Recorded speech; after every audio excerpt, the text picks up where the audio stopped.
Hi అండి అందరికీ welcome back to my YouTube channel Mahi Krish recipes.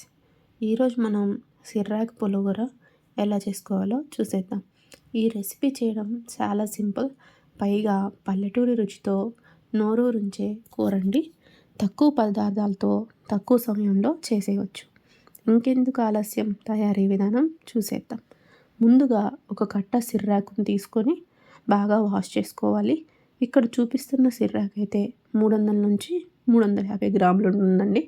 సిర్రాకుని ఒలుచుకొని తర్వాత ప్రెషర్ కుక్కర్లో వేసుకొని దాంట్లోనే కట్ చేసుకున్న 2 టమాటాలు, 10 పచ్చిమిరపకాయలు, ఒక చిన్న నిమ్మకాయ సైజ్ అంత చింతపండు, హాఫ్ స్పూన్ పసుపు, ఒక గ్లాస్ వాటర్ పోసుకొని 1 స్పూన్ ఆయిల్ వేసుకోవాలండి.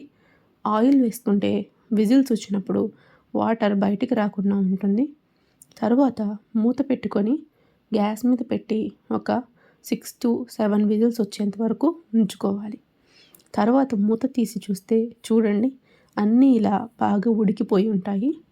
తర్వాత మనం 1.5 స్పూన్ ఉప్పు వేసుకొని పప్పు గుత్తితో బాగా మెదుపుకొని మెత్తగా చేసుకొని పక్కన పెట్టుకోవాలి.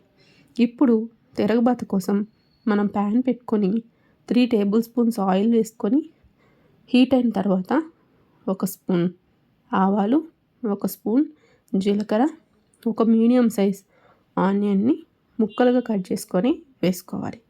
దాంట్లోనే 2 ఎండుమిర్చి, 1 రెమ్మ కరివేపాకు, 5 వెల్లుల్లి వేసుకొని ఆనియన్స్ బ్రౌనిష్ కలర్ వచ్చేంత వరకు వేయించుకోవాలి.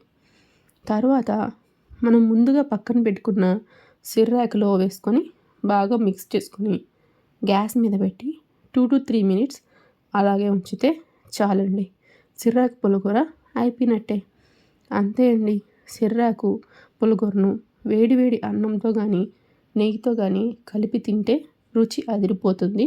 రాగి సంగటి లేదా జొన్న రొట్టెతో కూడా బాగా కుదురుతుంది. Please like, share and subscribe to my YouTube channel.